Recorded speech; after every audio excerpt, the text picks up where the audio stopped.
राधे राधे दोस्तों, मैं सीमा यदुवंशी आप सबका स्वागत करती हूँ अपने चैनल संस्कृति की पहचान में।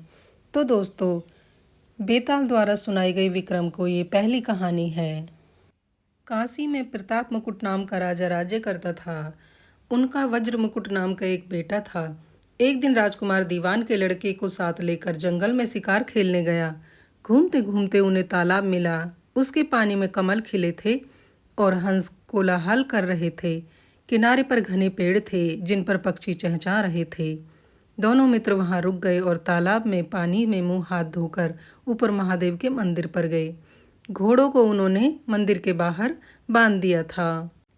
दोनों मंदिर के दर्शन करके बाहर आए तो देखते क्या है कि तालाब के किनारे राजकुमारी अपनी सखियों के साथ स्नान करने आई है।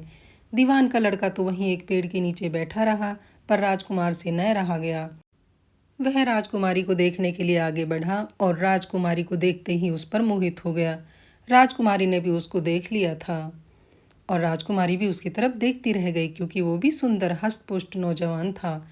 फिर उसने क्या किया कि जूड़े में से कमल का फूल निकाला, कान से लगाया, दांत से कुतरा, पैर के नीचे दबाया और फिर छाती से लगा लिया। अपनी सखियों के साथ वहां से फिर वो चली गई। उसके जाने पर राजकुमार निराश हो अपने मित्र के पास आया और सब हाल सुनाकर बोला, मैं इस राजकुमारी के बिना नहीं रह सकता, पर मुझे न तो उसका नाम मालूम है न ठिकाना, वह कैसे मिलेगी। दीवान के लड़के ने कहा, राजकुमार आप इतना मत घबराइए, वह सब कुछ तो बता कर गई है। राजकुमार ने पूछा, कैसे। वह बोला, उसने कमल का फूल सिर से उतार कर कानों से लगाया तो उसने बताया कि वह कर्नाटक की रहने वाली है। दांतों से कुतरा, इसका मतलब वह दंत बाट राजा की बेटी है।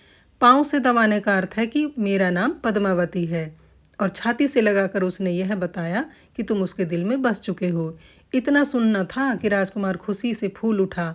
बोला, अब मुझे कर्नाटक देश में ले चलो। दोनों मित्र वहां से चल दिए। घूमते फिरते सैर करते कई दिनों बाद वो उस शहर में पहुंचे। राजा के महल के आसपास गए तो एक बुढ़िया का घर मिला। वह अपने द्वार पर बैठी चरखा काट रही थी।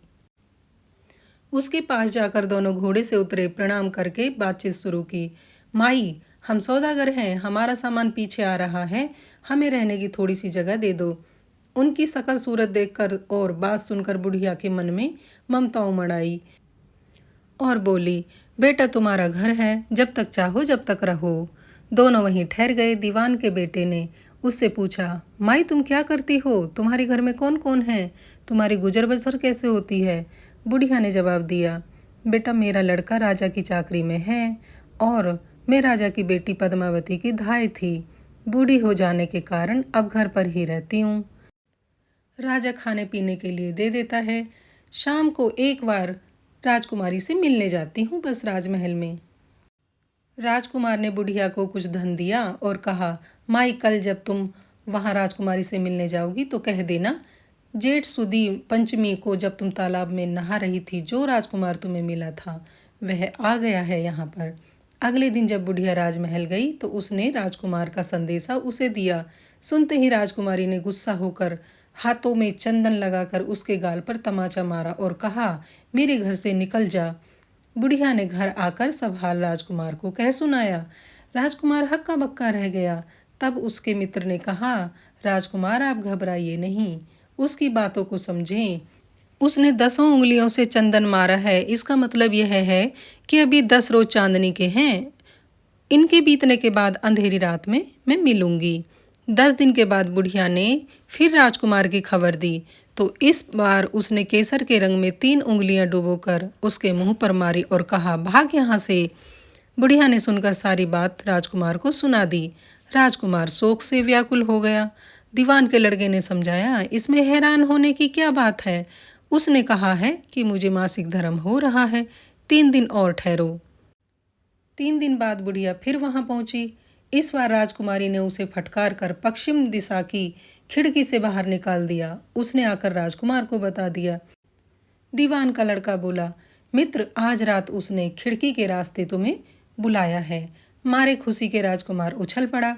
समय आने पर उसने बुढ़िया की पोशाक पहनी, इत्र लगाया, हथियार बांधे। दोपहर रात बीत जाने के बाद वह महल में पहुंचा और खिड़की से होकर अंदर पहुंच गया। राजकुमारी वहां तैयार खड़ी थी। वह उसे भीतर ले आई। अंदर के हाल को देखकर राजकुमार की आंखें खुली की खुली रह गई। एक से एक बढ़कर चीजें थी। रात भर राजकुमार राजकुमारी के साथ रहा। जैसे ही दिन निकलने को आया, उसने उसे छिपा दिया। रात को फिर बाहर निकाल लिया। इस तरह कई दिन बीत गए। अचानक एक दिन राजकुमार को अपने मित्र की याद आई। पता नहीं वह किस हाल में होगा। उदास देखकर राजकुमारी ने कारण पूछा तो उसने उसे बता दिया। वह बोला, बड़ा प्यारा दोस्त है मेरा, बड़ा चतुर है, उसकी होशियारी से ही तो तुम मुझे मिली हो। राजकुमारी ने कहा, मैं उसके लिए बढ़िया बढ़िया भोजन बनवाती हूँ, तुम उसे खिलाकर तसल्ली देकर लौट आना। खाना साथ लेकर राजकुमार अपने मित्र के पास पहुंचा। वे दोनों 1 महीने के बाद मिल रहे थे। राजकुमार ने राजकुमारी से मिलने का सारा हाल अपने दोस्त को बताया और कहा, मित्र, मैंने तुम्हारी चतुराई के बारे में भी उसको बता दिया है, तभी तो उसने ये भोजन बनाकर भेजा है तुम्हारे लिए। दीवान का लड़का सोच में पड़ गया। उसने कहा, यह तुमने अच्छा नहीं किया मित्र। राजकुमारी समझ गई, जब तक मैं हूँ वह तुम्हें अपने बस में नहीं रख सकती, इसलिए उसने इस खाने में जहर मिलाकर भेजा है। यह कहकर दीवान के लड़के ने थाली में से एक लड्डू उठाकर कुत्ते के आगे डाल दिया। कुत्ता खाते ही मर गया। राजकुमार को बड़ा बुरा लगा। उसने कहा, ऐसी स्त्री से भगवान बचाए, अब मैं उसके पास नहीं जाऊंगा। दीवान का बेटा बोला, नहीं, अब ऐसा उपाय करना चाहिए जिससे हम राजकुमारी को अपने नगर अपने साथ ले जाएं। आज रात तुम उसके पास जाओ और जब वह सो जाए तो उसकी बाईं जांघ पर त्रिशूल का निशान बनाकर उसके गहने लेकर चले आना। राजकुमार ने ऐसा ही किया। उसके आने पर दीवान का बेटा उसे साथ ले योगी का भेष बना मरघट में जा बैठा और राजकुमार से कहा, तुम यह गहने लेकर बाजार में बेच आओ, कोई पकड़े तो कह देना मेरे गुरुदेव के पास चलो और उसे यहाँ ले आना। राजकुमार गहने लेकर शहर गया और महल के पास एक सुनार को उन्हें दिखाया। देखते ही सुनार ने उन्हें पहचान लिया और कोतवाल के पास ले गया। कोतवाल ने पूछा तो उसने कह दिया, यह मेरे गुरुदेव ने मुझे दिए हैं। अब तो मरघट में जाकर गुरुदेव को भी उठवा लिया गया और सब राजा के सामने पहुंचे। राजा ने योगी से कहा, योगी महाराज, यह गहने आपको कहाँ से मिले? योगी बने दीवान के बेटे ने कहा, महाराज, मैं मसान में काली चौदस को डांकनी मंत्र सिद्ध कर रहा था। डांकनी वहां आई तो मैंने उसके गहने उतार कर उसकी बाईं जांघ पर त्रिशूल का निशान बना दिया।